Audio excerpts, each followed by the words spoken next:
All right, guys, today we got a special guest in the house, infamous for being polarizing with the audience. You either love her or hate her, but it seems, but I love her. She's always entertaining and is never afraid to speak her mind. I'm talking about the one and only Tina Torres.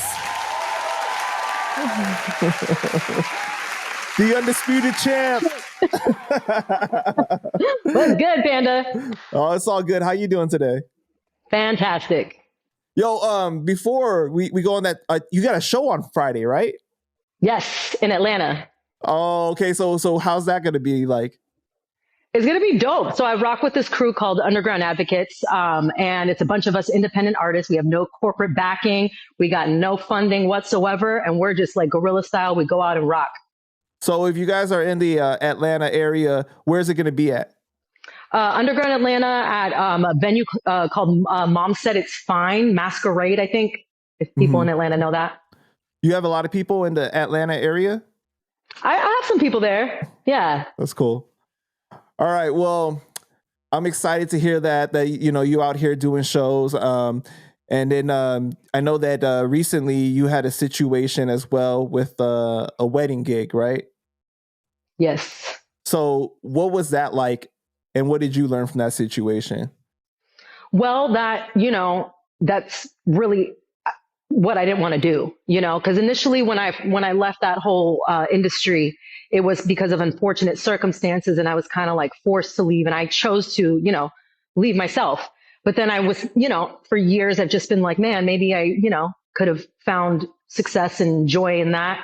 And then going back and doing it again, I'm like, you know what? I find no joy. I find no fun in this.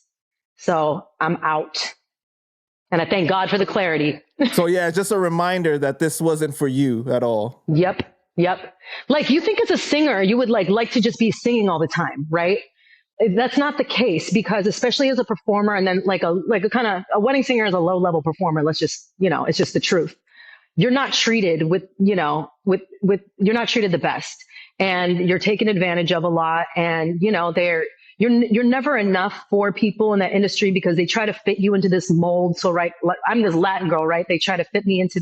I got to show up on a gig and sing like Shakira and J-Lo songs, and like it's a bunch of BS. And they try to like typecast us. And then every now and then they'll let me sing other songs or whatever. But it's like it's really at the end of the day, it's work.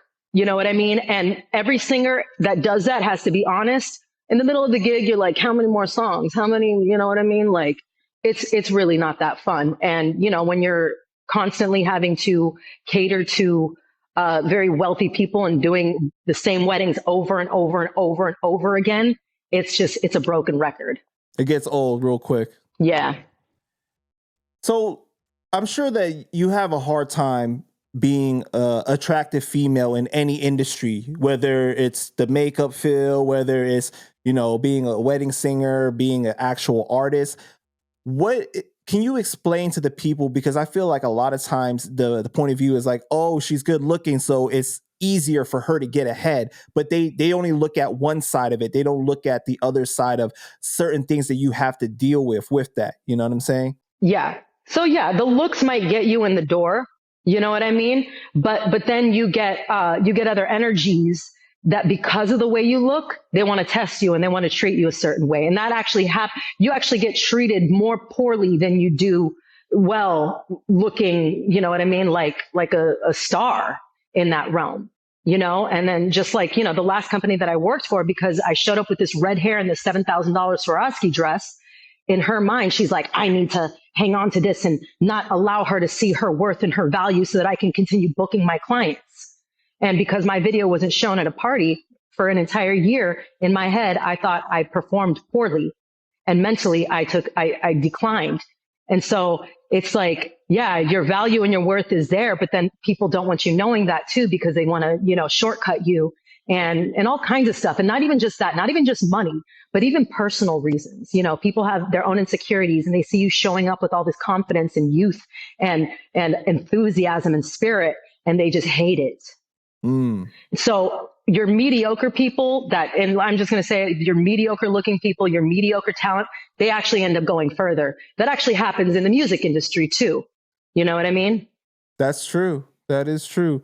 So it's not even just men that are mistreating you in various ways. It's even the females in the Oh yeah. industry. Oh That's yeah. terrible. Yeah. So as far as like, you know, the men's side of things, you probably get hit on all the time. You know what I mean? People try to like make advances towards you. Like, can you talk about that? Like how you have to deal with that and shut people down all the time? Well, when you're in the middle of a situation, you just laugh it off sometimes. You know what I mean? There have been situations where I'm like, no, fuck out of here. You know what I mean? And I speak up, but it's very uncomfortable. It is and you're like, it's like, oh man, this again? You got to go through this. You got to like, I can't just be here and you can't just, have me here just for my talent and all that. You got to take it further like that, And then as an empath, I can even feel what they're thinking, So it's just like, it's rough. Yeah, so like do you ever have like moments where you're thinking this person's actually interested in my talent and then all of a sudden like you're revealed with the truth like no, it's just another situation like they want to Yeah. sleep with me. Yeah. And then it's caused me to think low of myself because I'm like, okay, maybe I'm not that talented. You know what I mean? And I'm getting back to my confidence level because I am talented. You know what I mean? Like people haven't even seen the range and scope of my talent on social media. They don't know truly what I can do. Show up to a show and you'll see me more in my element, but you're not going to see that in these little squares. Do you think that because you're so outspoken and that you've been, you know, vocalizing your displeasure for the industry, that people use that as like a shield instead of being able to truly see your talent for what it is? They use what as a shield? Like the fact that you're so outspoken, you know, that you share your feelings on all these things that happen on in the industry, you expose stuff. So they like, you know, they criticize you and they kind of dismiss your talent. Yeah. I'm sorry. What was it? What was the actual question though? My comprehension levels are. No, just like, you know, because they get mad at the fact that you're exposing the industry, you know, so they hate on you and they don't really appreciate your talent for what it is. Oh yeah. It's overlooked because of that. Yeah, Exactly. absolutely. Yeah. Mm-hmm. And then it's easy to like, you know what I mean? It's because there are so many talented people out here. There are so many incredible singers. It's kind of easy to just like write me off. But the thing is, I have a package that nobody out here has. You know what I mean? Like, I might not be able to sing like Whitney Houston, but what I do in my entirety is incredible, I must say. Elaborate on that. How do you feel that you are different overall as a package? I come with me as the spirit being that I am. One, nobody is me. Two, my image. You know what I mean? Nobody out here looks like me. I mean, you can kind of maybe fabricate my image. You know, they ended up making Ariana Grande kind of look like me after the years because the whole ponytail and all that. Like, I've had that look since like 2012.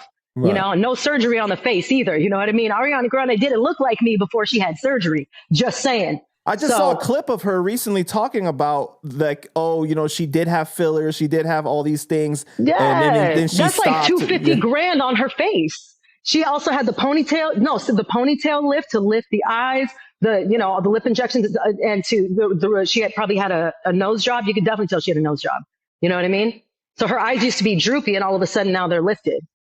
It's funny though, because the video I saw, she was like denying the nose, and she was saying like they were talking about all these different procedures, and she was like, "What is that? I've never heard of that." She's like, "Oh, I'm kind of interested now." Dios. Come on, Hollywood. Like they gotta fucking give up the fucking ghost, man. The people are too hip now. Come on.